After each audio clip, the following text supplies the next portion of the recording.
You're also giving up paying for somebody else's black car service. You're also giving up paying for somebody else's helicopter from downtown to their place in the Hamptons. You're also giving up the corporate jets. You're also giving up equity research sales. I mean, yeah, there are a million things that you're no longer funding.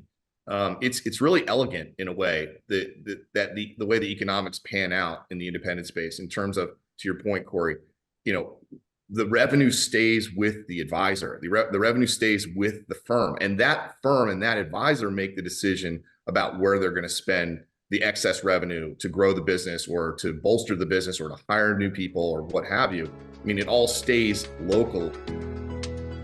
Hey, everyone. Thank you so much for joining my podcast today. In a lot of my podcasts recently, I've been discussing the huge amount of optionality out there in the broker-dealer and RIA space, especially for breakaway advisors from employee firms. It wasn't long ago that independence meant running a practice, but also having to deal with all of the headaches of running a business on top of that as well. Over the last 10 plus years, really entrepreneurial, forward-thinking companies have taken the guesswork out of the wirehouse/employee model to independent transition and have allowed advisors to outsource many of the business ownership functions to get all the autonomy and ownership benefits of the independent channel without having to deal with the unknowns and distractions of on top of growing a business and serving clients.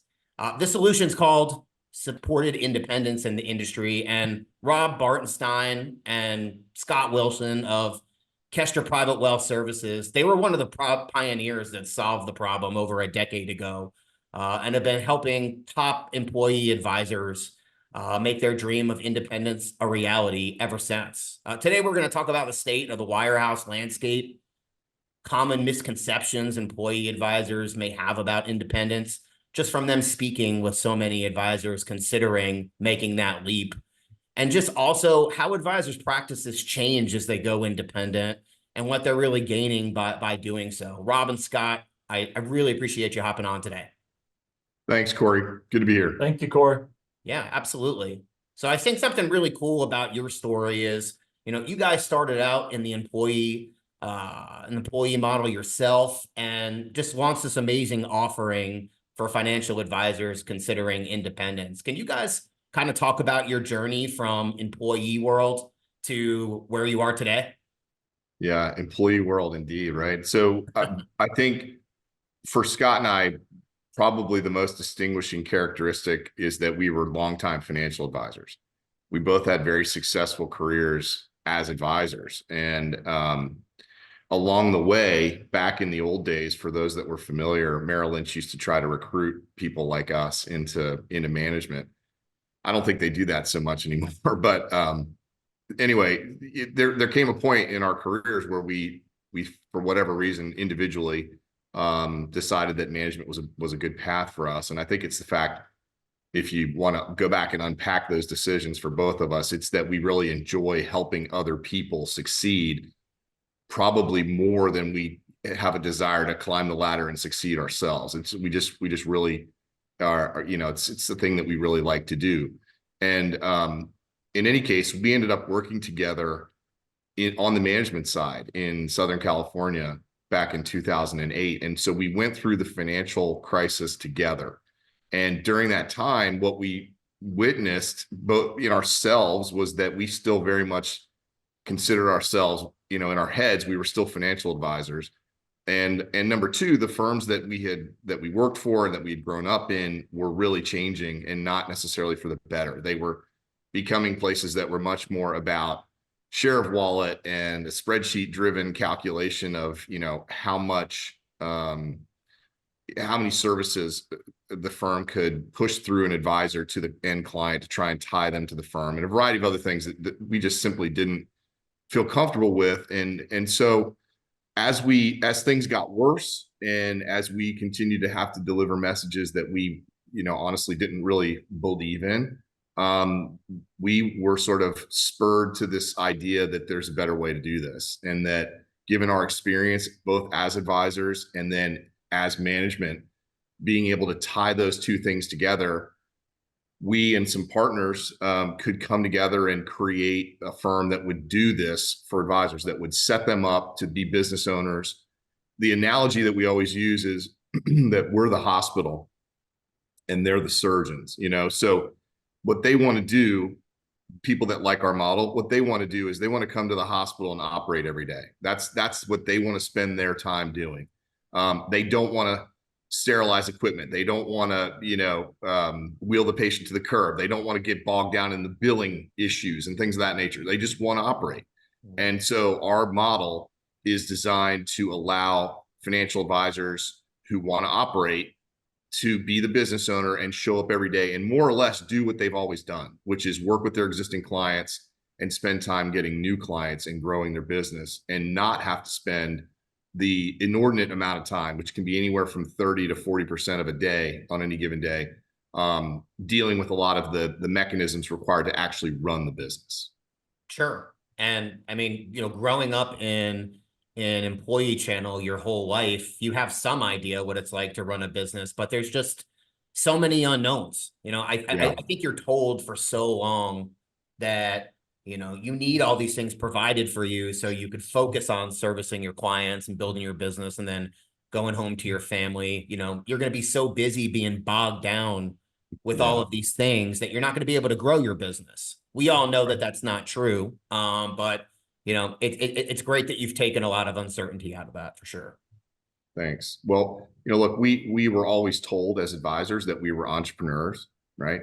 Until there were tough decisions that we wanted to make that the firm didn't agree with, and then we weren't entrepreneurs. Then we were employees, so and then we were told that we could make business decisions as advisors until they didn't like the business decisions that we wanted to make, and we were stuck believing, and it seemed very obvious to us that if you're giving away 60% of your revenue to somebody, they should be doing a lot more to make sure that your business is where it needs to be for you to do the things that you want to do, and for a lot of reasons that those firms cannot control, supervisory, regulatory, etc.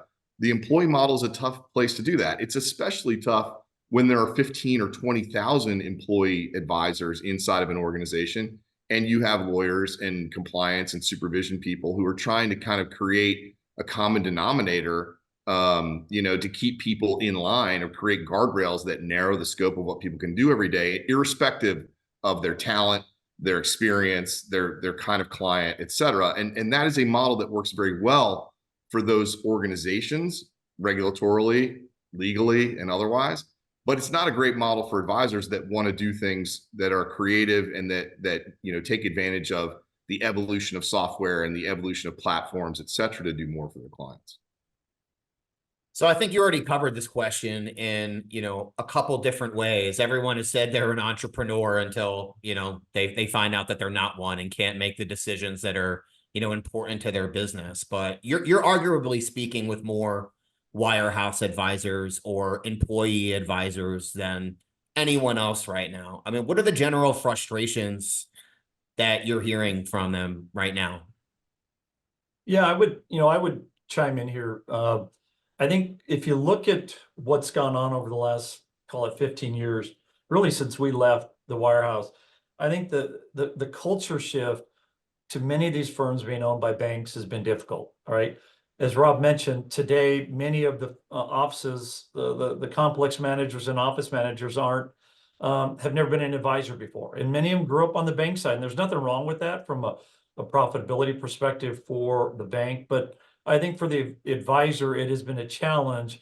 And I think a lot of their frustration stem from the fact that other people haven't sat in their shoes to know how hard it is to get these clients and retain them. So that's been a big deal. And then I think just compensation structures have changed over time, not to the upside. I mean, most of the time it's less cash flow, more deferred, more restrictions around what you have to do to get compensation. I think that for many of the senior people has just been really too much and too many, it's a death by 1,000 cuts. I think over time, you just finally get sick of it and you realize there's a better way to do it. I think also the increased compliance scrutiny, Corey, has been a challenge, especially as you manage your own portfolios. The amount of note taking and adherence to many of these policies, it just feels to many of those folks, not that the independent space doesn't have to follow the same rules. I just think that they really manage down to the lowest common denominator, and many of the senior folks just feel like it's a bit much, right? The amount of work that their team has to do on a daily basis, it takes them out of their growth mode.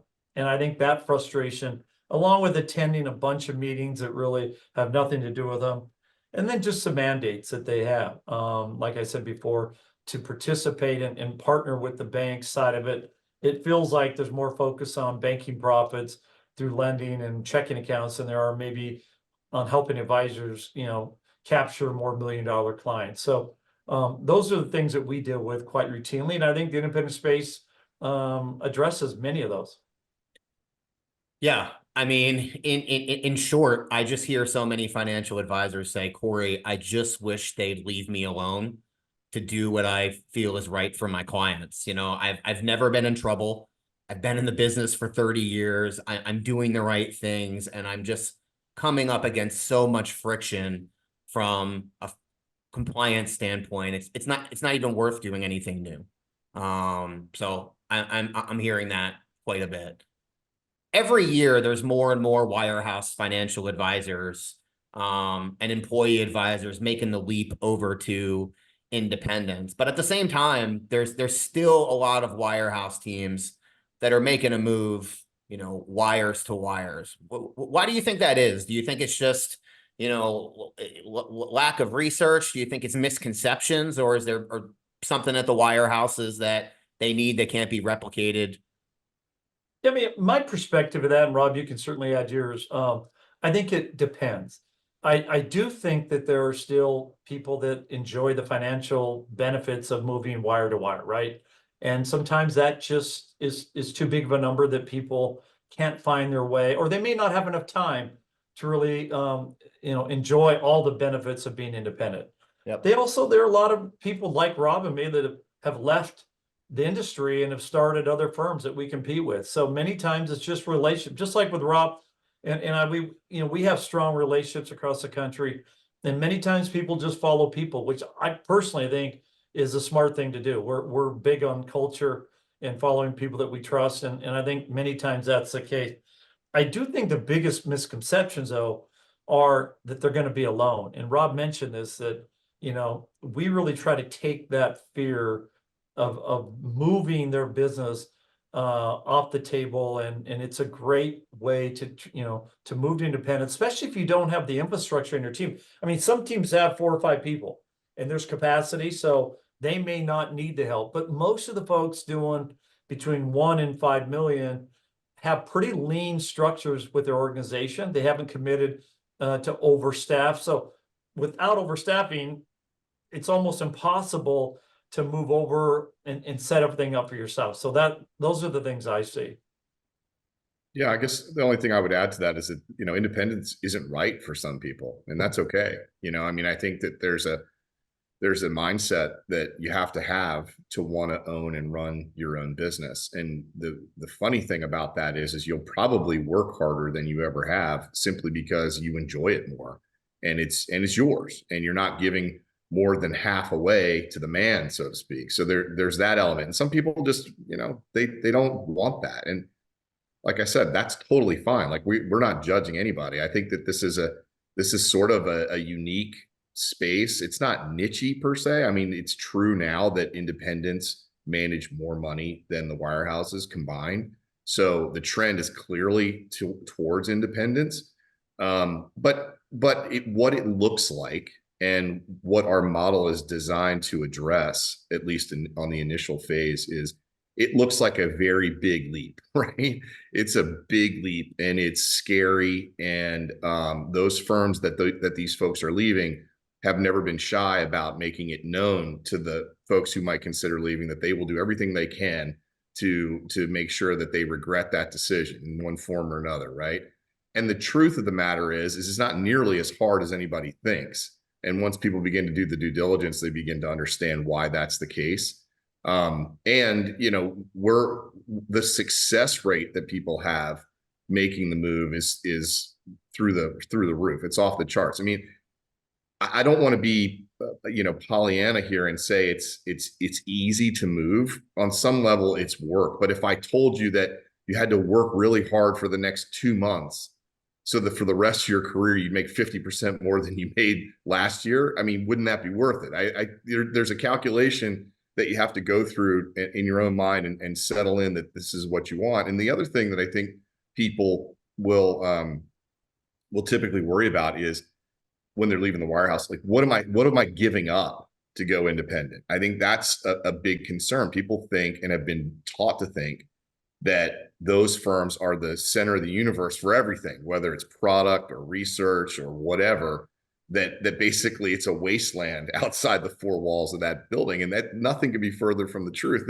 In fact, it's the opposite. I mean, over the last decade, Scott and I have watched this independent space just absolutely balloon and blossom with so many people who have left that space, that wirehouse captive space, whether it's on the investment management side or on the software side of things, leaving technology that supported big firms, let's say, and starting your own firm to build technology to support independent advisors, and a million other examples. That the answer to what am I giving up most of the time is you're not giving up anything. You're gaining a lot. And so not only are you gaining a lot, but you're also gaining the autonomy to make decisions about what you're going to use and what you're not going to use. And I think people are invariably pleasantly surprised with all of the technology that's out here to support them and help them grow that they've never had access to before. Yeah, I mean, so I think you put out a private wealth services piece a little while ago, and it showed a $2 million team in revenue, what they would make at an employee firm versus on your platform. And it was the difference between 750,000 versus close to like 1.25 million. And I think a lot of wirehouse advisors, I know one that we've worked on before, mutually, they looked at that pro forma and they're like, Corey, what am I giving up for this extra money? And, you're giving up, not having to pay for a company's hundreds of millions of dollars of branding. If you live in North Carolina, you're not paying for the office space in LA, in Manhattan, and all the other expensive places. You're giving up paying for multiple levels of management and bureaucracy. There's a lot of things that you're giving up, and having the ability to have every dollar that you make pay for that locally for your practice, your clients and the community that you're trying to impact. That's where the extra money comes from. And that's what you're giving up, in my opinion. Easy, right? I mean, that's easy to Yeah. understand. You're also giving up paying for somebody else's black car service. You're also giving up paying for somebody else's helicopter from downtown to their place in the Hamptons. You're also giving up the corporate jets. You're also giving up equity research sales. I mean, yeah, there are a million things that you're no longer funding. It's really elegant in a way that the way the economics pan out in the independent space in terms of, to your point, Corey, the revenue stays with the advisor. The revenue stays with the firm, and that firm and that advisor make the decision about where they're going to spend the excess revenue to grow the business or to bolster the business or to hire new people or what have you. I mean, it all stays local, and decisions are local, which I think is it's just a huge change. I mean, you can't even really put an order of magnitude on that. I would just add, Corey, that it's about choice too. The beauty in our space is it is really mature, that there are technology partners, third party, that really make life so much more simple to run and grow your business, right? The key to this is also making sure that you miss some of the major mishaps and errors that we made 12, 13 years ago when moving over. So I think, there are a number of benefits of being independent, and choice is a massive one. And you want to find a partner that integrates those choices to protect you as well. So it's really simple to go independent, but it's not easy to keep yourself in compliance with FINRA and the SEC. So I think you got to balance those things. And in terms of the cash flow, that is an obvious one. I think there can be at times a misconception of how large that gap will be. And it really depends on the way you run your business. But there are plenty of people out there that will run analysis for you, that will help break that down. And you really have to look at, you know, 3 levers. You have to look at the cash flow component. You have to look at any transition package that you may get from that firm. And you have to look at the equity components in terms of your ownership. Those 3 pillars, they're all different with every firm. So I think a person like you can help them sort through those issues and really differentiate the folks in the space. Yeah, and Scott, I have to give you credit, you know, versus a lot of competition out there in the space. Sometimes you'll be dealing with like a $4 million team, and a firm will do a profitability analysis, and it'll show that they'll net, you know, 80%, but there's a few things missing from there. When working with you before, you write just an extremely transparent and detailed pro forma, so a financial advisor just understands every single cost that they could walk into, which is very appreciated. Well, that was important to us. I mean, we looked at each other way back at the half answer that people get in our industry sometimes. Yeah, we can do that. They just don't tell you it's not economically feasible, right? Yeah. And then when you really dig into it, we've had a number of people that have chose to go other directions, I think, that have bid on some of that. And their comments to us after the fact are, you know, there was a lot of local expenses that I didn't think about that were actually pretty material. So you're right on that front. We take pride in that, and we lose some deals probably because we are being super transparent, but we'd rather have you be an educated buyer when you land here and not have to feel like you're going back and rehashing the numbers after you've already signed and left, which then it's too late. So let's get it done ahead of time. Yeah, this is the world of the half answer, the independent space. You really, and we talk to employee advisors about this all the time. Like, I don't care where you go. You need to know that when you're out here in this space, you're going to hear a lot of things. You're going to hear yes to a lot of things, to Scott's point, that are economically not feasible, you know, and you only find that out later. So we're number one, we're about transparency. We would much rather lose a deal because we don't look as sexy as somebody else than overpromise and underdeliver. And Corey, you know this, we're not in a big hurry. I mean, we've reached a point in our evolution here where we're absolutely comfortable with where we are in terms of the size of the firm and the assets and the revenue and all that kind of stuff. So we're looking to do 10 to 15 deals a year, and that's it. So culture fit really matters. Type of business, style of business really matters.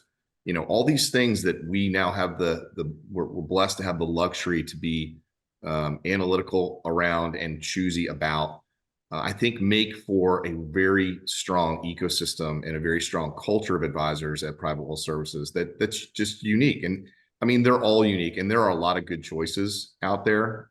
So I'm not trying to disparage anybody else, but I will tell you, just as you mentioned, stylistically, we're going to be super transparent and make sure that, because this is what we believe in, and we know that people are trusting us with their professional lives, and that's not an exaggeration.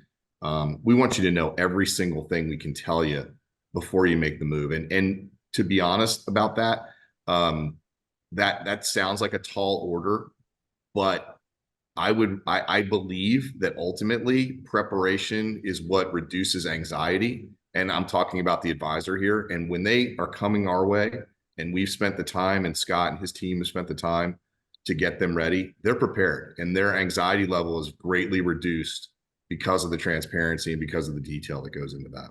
Yeah. And you've sat in their seat, you know, you remember what it's like. You could speak both the employee language and translate that into a really easy to understand way about what independence looks like as well from my experience, which is a huge value.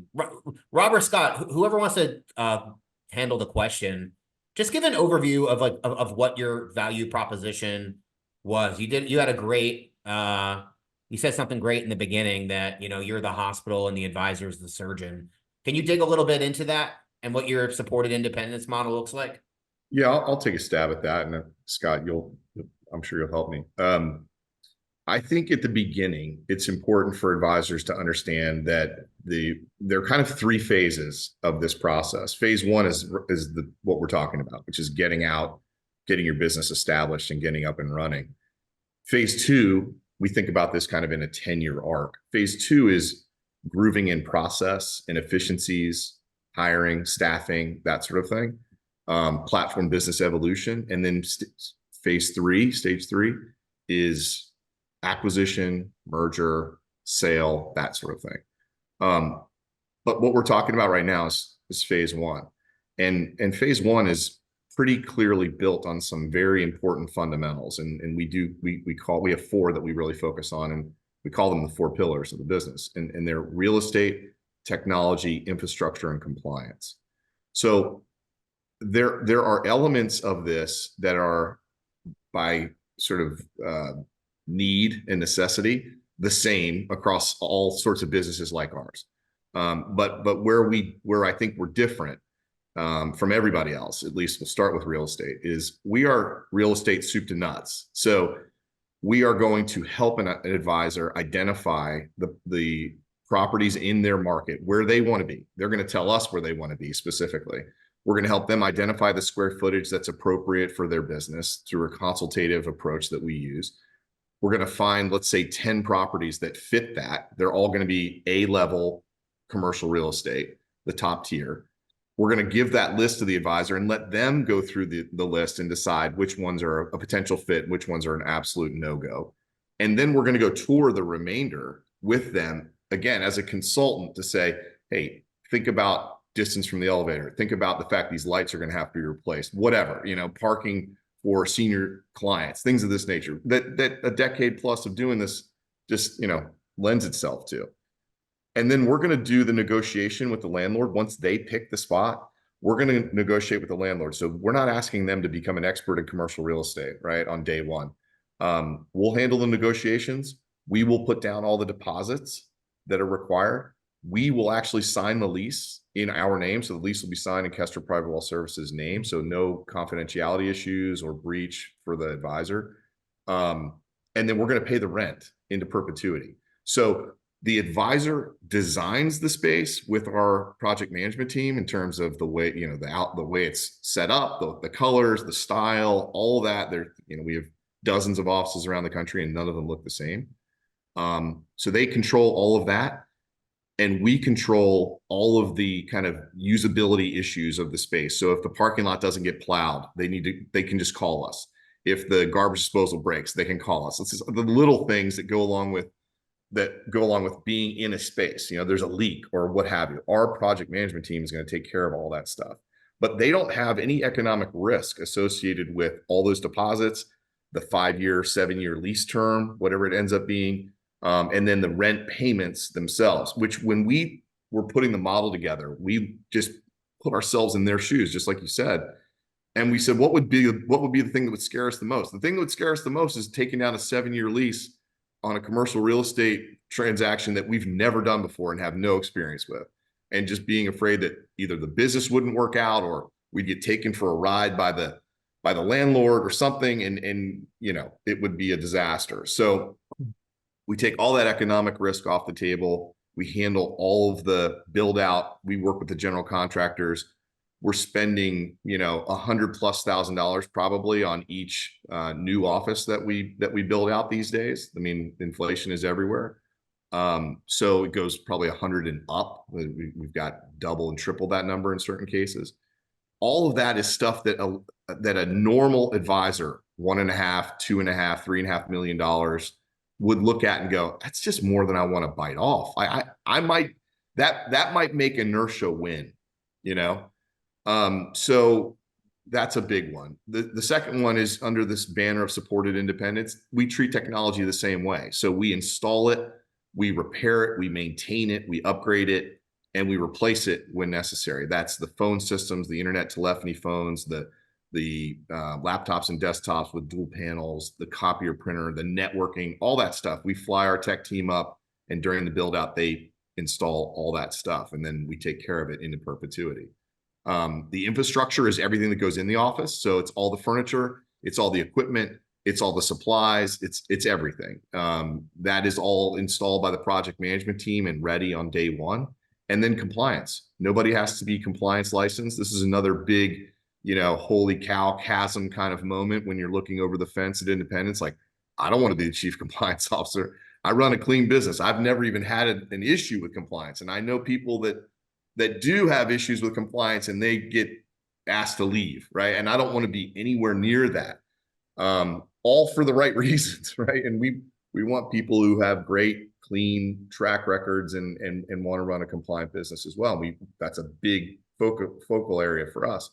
But that all of which is to say, nobody really has much experience in that area. So how do you ameliorate that and the fears that go along with that? Well, we centralized all of our compliance. So we're basically 100% at this stage of the game.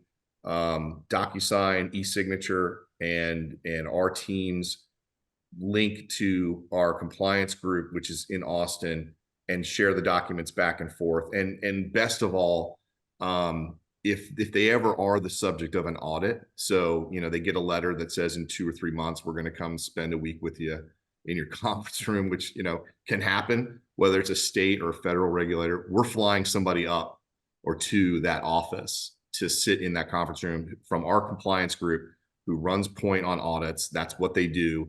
They're very familiar with how it works, and they handle the audit process on behalf of the advisor. So no on-the-job training. And all of this circles back to the value of the firm that the advisor owns, whether it's 1 or 4 or 5 advisors.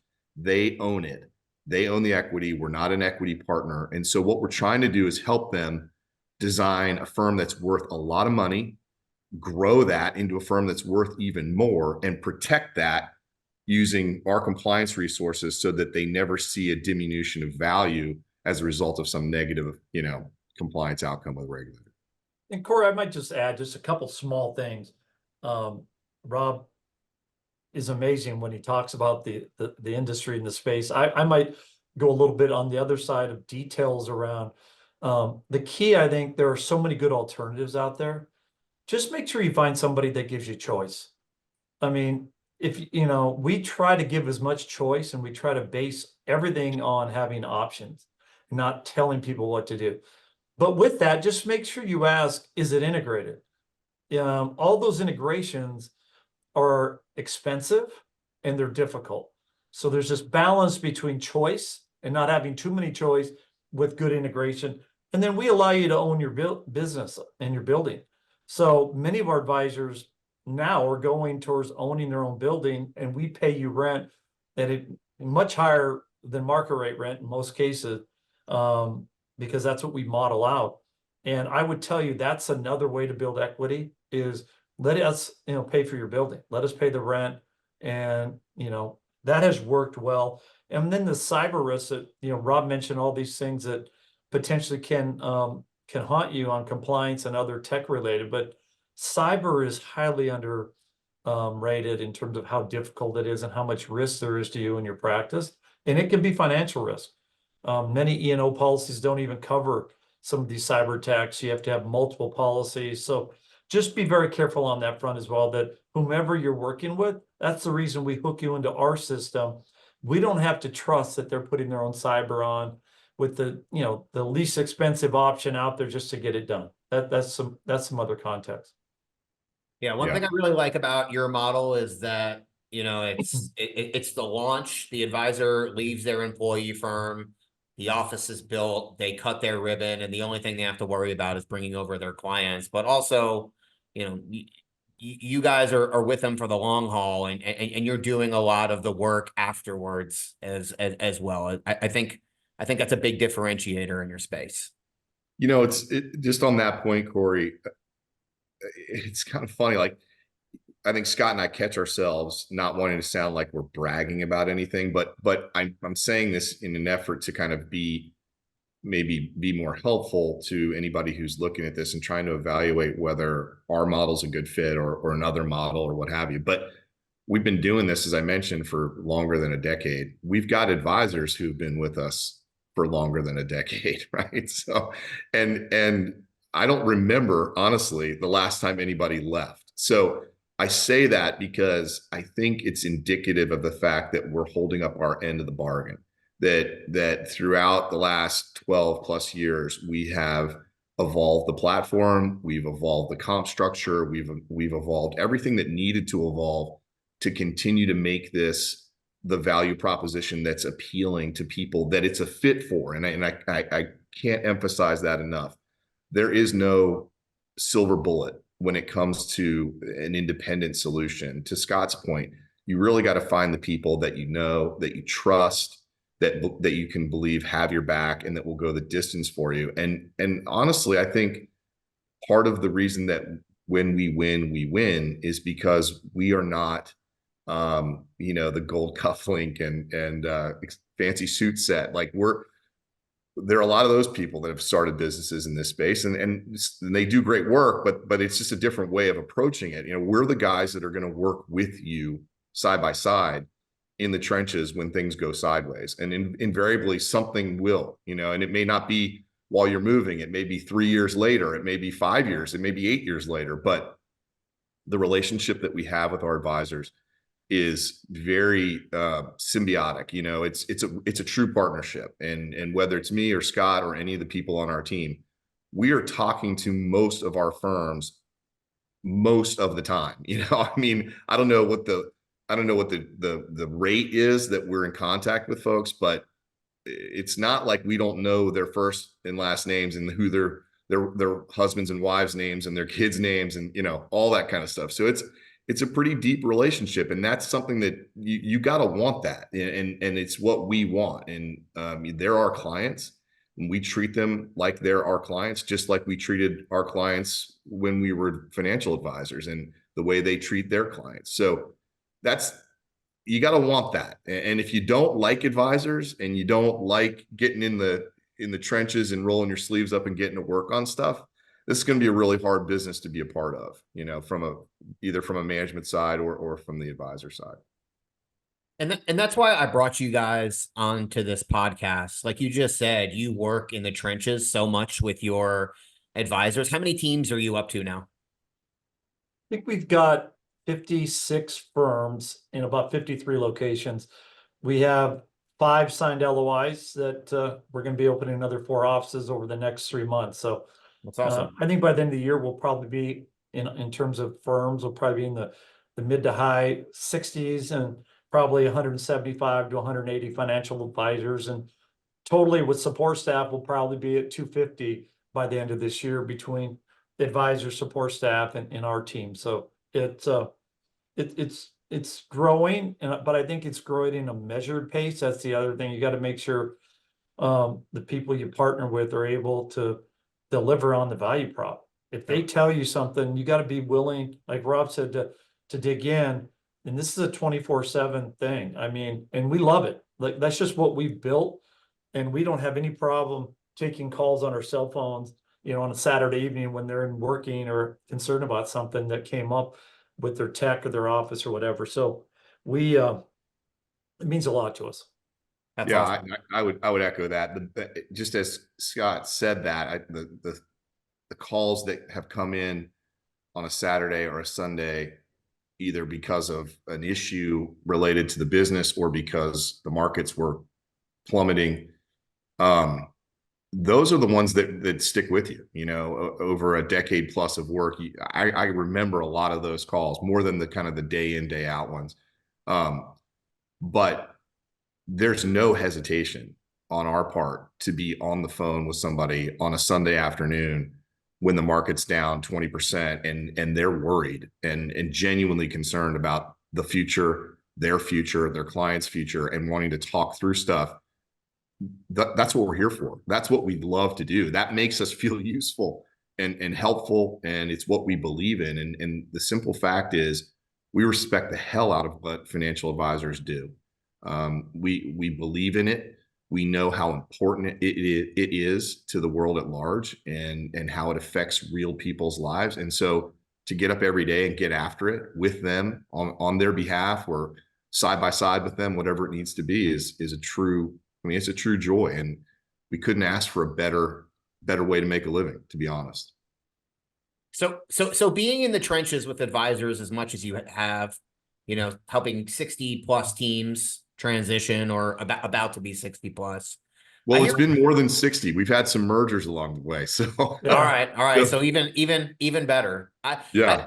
I hear from people, Corey, man, if I knew I could bring my business with me, if I could snap my fingers and be over at another firm, I would be there already. You helping as many teams as you have, what can the average wirehouse or employee team, expect to bring over on average? And maybe I'll jump through some of Go the ahead. numbers, but I Yeah. mean, over the last 10 years, I think the honest answer is obviously it depends on the size of the firm, how many advisors they have, their infrastructure. The more advisors that are on the team and the right infrastructure, the easier it is to contact clients in a speedy fashion, right? So it depends. I would tell you that historically, our target in terms of their AUM in year one, once they take out that 10 to 15% that they don't want to bring, okay, that remainder, we usually 75 to 80% of that in the first year, which represents probably the lion's share of their revenue anyway. Yep. And so it's a great way to cull those small clients. And then on revenue, our goal is to get them back to where they're at by the end of their second year, back to 100% of where they were at, but they're going to have 25 to 30% more income, Corey. So if they, even in year one, when it's 75, 80, they're probably net cash flowing the same or more with better tax benefits, and they own their business. So that fear, I think where we don't see those numbers is if you work in a bank channel. Historically, the folks that have been W-2s at a bank where they've been given many of the accounts or referred, I think it depends on the quality of the team again and how they built their value proposition. If they've leaned on a big bank to do lending and all these things that they do, it can be a challenge. Those folks are typically 40 to 50% in year one, and their goal would be to get 70% of their assets by the end of the third year. That's what we model. And I think that's an accurate number. We've done enough of them. But we've had teams do 100%, right? I'm just talking on average. But most of the folks from a wirehouse firm, the big eight that we deal with, have been very successful because they own the clients, right? They don't literally own them as a W-2, but the relationships they own, and they've been working with these people for sometimes up to 30 years. Yeah. And they know multi-generations. They've been to plenty of weddings and funerals and graduation parties and whatever. And that's what we love about the business is we know the financial advisors own the relationship.